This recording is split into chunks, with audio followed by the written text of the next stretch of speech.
The initial chapter started at RIT by Chris Lotlicker, those of you who were at the conference in November, so we gave him our Lifetime Achievement Award, which I still find kind of amusing for a student organization. We're probably the only group that gives Lifetime Achievement Awards to 30-year-olds. But Chris started the first chapter at RIT, decided we're going to call it something new, or call it Students for Sensible Drug Policy. Very shortly after that, we held our first national conference, which was essentially, I think 12 or 15 students got together at George Washington University and decided, okay, this group that we just started at RIT, SSDP, that we're all gonna adopt this nationally. You had students like Dan Goldman at the University of Wisconsin, and Brian Groundling and Christy Gomez at George Washington University. They were all working on drug, had their own names of groups. There was nothing sort of nationally coordinated. They decided, no, we're going to do something national. We're going to start a group. We're going to call it SSDP. We're going to be a national organization.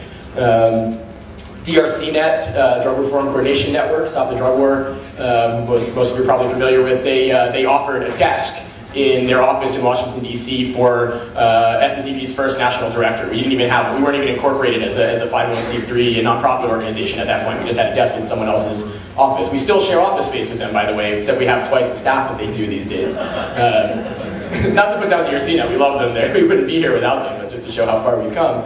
When Chris Lotlicker moved to D.C., he became our first national director, did that for a few months, replaced by this sort of a series of directors, Brian Groundling, Christy Gomez, and then Sean Heller, who became sort of our first long-lasting national director, served for I think 3 or 4 years. And during this time, as the organization grew, as the organization was new and started to grow, we really grew at a rapid pace. That these initial students really tapped into something that I think had been sort of bubbling below the surface for a long time. That there was a desire among students to do something about this drug war, and so we saw the organization grow from a desk in the DRCnet office to by the time Sean left the organization, there were I think 3 full-time staffers, and we had a decent-sized budget. We had chapters on about 40 or 50 colleges around the country, and we were really growing. And things were really happening, even after September 11th, which Ethan mentioned was a really difficult time to be in drug policy reform. And I remember giving a speech in April of 2001 at a NORML conference where I declared that the student movement to end the war on drugs is the anti-war movement of our generation. And it really rang true, and it resonated. And then a few months later, 9/11 happened, and we were in a real war, and it became really tough to say that we're the anti-war movement of this generation. And we were worried that it would be harder to recruit students, and for a little while it was a little bit harder to recruit students because there were so many other issues for students to work on. But I've sort of come back around, and people have calmed down a little bit with some of the anti-terrorism stuff, and obviously there's still anti-war movements going on, but I think we still are the anti-war movement of our generation. I still think that's very true. The drug war existed before the war on terror. The drug war is going to exist after the war on terror, unless we're all successful and we all take our jobs here very seriously. So, all right, and being perfectly honest, looking back 10 years ago, I don't think anybody who was at that initial conference at George Washington University, who were on those initial phone calls and email conversations, I don't think anybody really expected to see the organization grow into what it's become today. Far from the 12 or 15 students who gathered at GW at our first national conference, just last November we had about 450 students from over 100 schools in 3 countries all came together at the University of Maryland for our 10th national conference, joined together in a single purpose of ending our long-standing and misguided war on drugs. These were 450 young people getting together. I mean, this is, trying to put myself back in my mindset 10 years ago, it's mind-blowing. It's absolutely mind-blowing. I don't think anybody thought that we would have gotten to where we are at right now as a student movement. 10 years ago, I said we had 5 chapters and a desk in DRCnet's office. Today, we have offices in Washington, D.C. and San Francisco. We've got 6 full-time staffers. We've got a chapter network of over 150 chapters in the United States alone. We've got a flourishing sister organization in Canada. I see, where's Blake Blaze here? The chairman of the board of directors of Canadian Students for Sensible Drug Policies. Come down for this conference. Thank you, Blake. And Canada's all back there too. Hey Canada, we love you. Welcome to the south of the border. And we've got budding sister organizations now in the United Kingdom. Levent Aquilent is our new national director in Great Britain. He came to our conference last year. We've got, I think, six chapters around Great Britain. We just approved our first sister organization, SSDP chapter in Australia, and we even have SSDP chapter networks in Nigeria, in Ghana, and Sierra Leone, and we're right now working on establishing a new sister organization, a new chapter network in Mexico, to get students to deal with some of the very serious issues that are going on around the drug war in Mexico. I just yesterday got an email from an organizer with an organization called Cupid, who we're going to be partnering with in Mexico, who's doing student organizing work, and they want to partner with SSDP and probably use the name translated into Spanish, whatever that would be, for those of you who speak Spanish.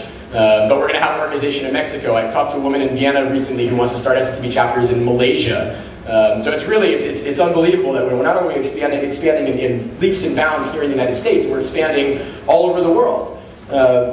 Over the last 11 years, we've managed to scale back the HEA elimination penalty so that it's no longer retroactive, so that people with a drug conviction on their record, 1, 2, 5, 10, 30 years before they decide to apply for college, they are now eligible for financial aid, which they were not just 3 years ago. We made it easier for students to get their aid back. If they are denied financial aid, they no longer have to complete a very expensive and lengthy treatment program. They just have to pass 2 unannounced drug tests, which was a big move forward, and we're working to get that fully repealed. Our chapters have run ballot initiatives to make marijuana possession the lowest law enforcement priority in cities like Columbia, Missouri.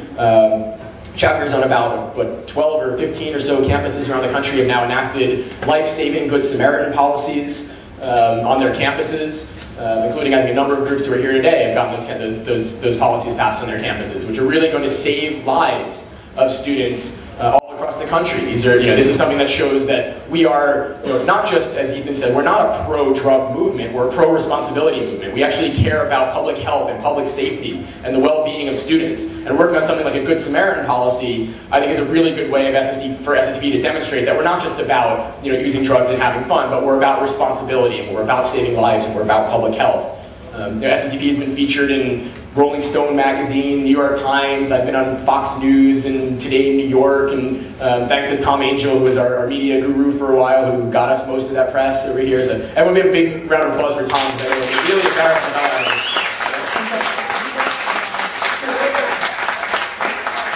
And of course to Micah, too, sitting next to Micah. Most of these policies probably never been implemented. And we're a respected voice in the halls of Congress when it comes to youth issues. And as I mentioned, in the past couple of years, we're raising our profile internationally, not only by expanding our chapter network internationally, but by being invited to participate in international events. We've been invited over the last year to participate in a review process of the United Nations 10-year global drug strategy.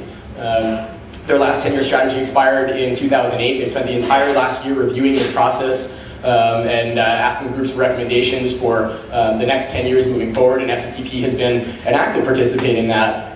Last July, SSDP was one of only 300 non-governmental organizations from all across the globe, not just the United States, but literally 300 NGOs from all around the world got together in Vienna last summer, and I was very honored to be asked to participate, to represent SSDP at this global forum, where we were invited by the United Nations to attend this forum in Vienna at the United Nations to make recommendations about what worked and what didn't work in their last drug strategy, and to make recommendations on what we think should be in the next 10-year drug strategy. And SSDP was one of only 2 youth organizations from North America to be invited to participate in this. And it wasn't because we lobbied to be there, it was because the UN knew of our work.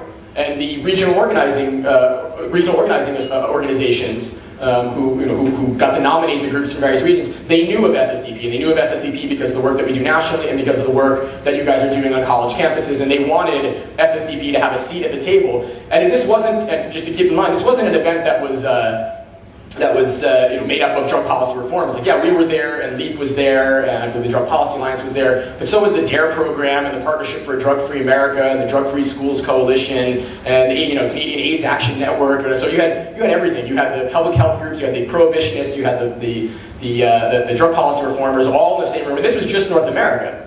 This went on all over the world, and yet we were able to come to a consensus on a document that every single organization, all 300 organizations agreed on, that was rather forward-thinking. Unfortunately, the UN chose to ignore most of our recommendations in approving their final political declaration this year, but it was still a historic process, and really, as far as SSDP is concerned, again, demonstrates just how far we've come as an organization in a very short amount of time, that we're now being invited to participate in global forums on drug policy, because we are the youth voice for drug policy reform in North America and increasingly around the rest of the world.